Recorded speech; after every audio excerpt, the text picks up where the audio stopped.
We're going to talk about one of my favorite subjects, Glock.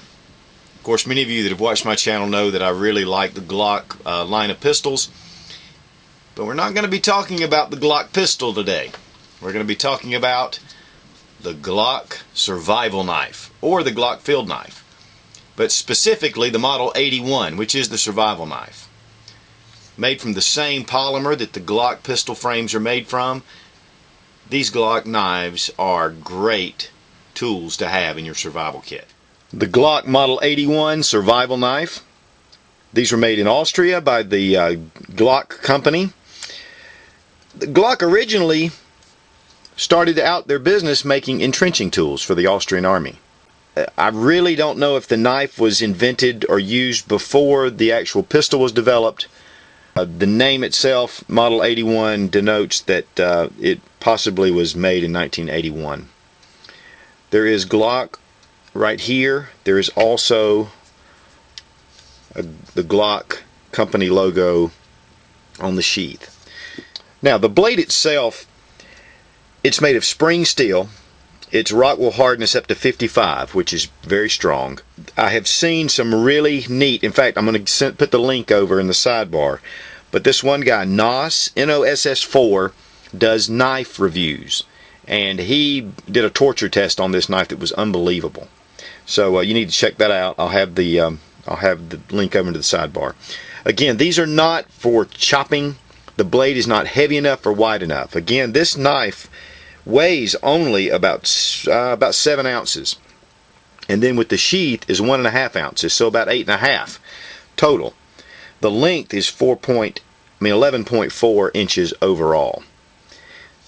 But again, the sheath very strong but very lightweight. This knife is also very balanced. In fact, there are some that even use these for throwing knives, which I can see that. The finish on the blade itself is a phosphate treated. And it is tool steel, so it will rust. But you know, you keep it lubed like you would any of your knives to take care of it. This is more of a thrusting knife, more of the bayonet style, thin blade. And as you can see, the handle, this is a bottle opener. Now, this blade is 6.5 inches long. It's 3/4 of an inch in height, and the actual width is 3/16, just under 1/4 of an inch. Now, of course, you know, the sawtooth denotes this as the survival knife. The field knife is the same exact in every dimension, except that it does not have this serration on the top, as you can see. But these were designed mainly after a bayonet design.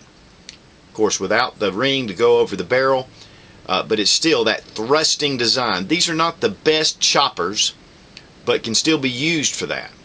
So just a beautiful design, very lightweight as well. Now, this is the desert sand color. It also comes in black. It comes in olive drab. This is also with the Model 78, which is the field model. Same thing, comes in black. It comes in an olive drab. These only run about $30. So for the money, they're a great field knife. I wouldn't say this is the only knife that you would need, but it definitely is valuable in your pack. And with the weight, you just can't beat it. One thing you're really going to want to do, though, is you're going to want to sharpen the blade. For it comes from the factory, it has an okay edge on it, but you'll want to get that edge down to make it really sharp. I'll let you take a look at the serrations right there. Great for sawing. Just a very fit and finish, well finished knife. Okay, to be honest with you, pulling off this little cap is not too easy without marring your handle. So just be careful with it. I used a pick, a very sharp little pick, and just pushed it out until I could get a little screwdriver under the rim. But I have a feeling that once that's done, it's going to be easier to take on and off. Now, as you can see, there is a tube compartment that it's about 1.5 inches that goes down into the to the hilt. I'm not sure. In fact, from everybody I've even talked to or anything that I've researched, this tube, I'm not sure if it goes all the way to the hilt or not, but I'm pretty sure that this tang, one guy took a magnet and tested it, the metal coming up. So, but it seems to be very strong. In fact, it's very tight. But as you can see, this little cap fits, and once you pull the cap out, you can actually put a string through here and use this for different purposes. Also, someone even suggested using this as a spear for spear fishing. So, you know, just some options. It is a survival knife. So, but anyway, I wanted to show you that little compartment, and it's probably going to take some work. Just, well, it goes on pretty decently. One thing you're not going to want to do is to take a tool to hammer this down if you needed to do some cutting or something. You would not want that, would damage that. But once you take that off, it does have that metal ring. Now, a lot of people have said that this knife is not a one-handed operation to remove from the sheath, but I'm going to disagree. And I saw this from one of my subs, actually, on one of his videos. It's a very solid click, as you can see. If you take this handle and you put your finger, your index finger under it and your thumb under here, it pops right out very easily. Just snap, and it comes right out. You can do it on the other side, but it's a little more difficult to get under that lip, but the same thing can be done there. So when it's on your belt, snap, pull out. I have seen some modifications to the sheath with this little lip to make it easier to take out. But the one thing I really like, I like the positive security, and then of course this knife is not going to come out. So you can put it in many different positions on your equipment. This knife is Glock quality.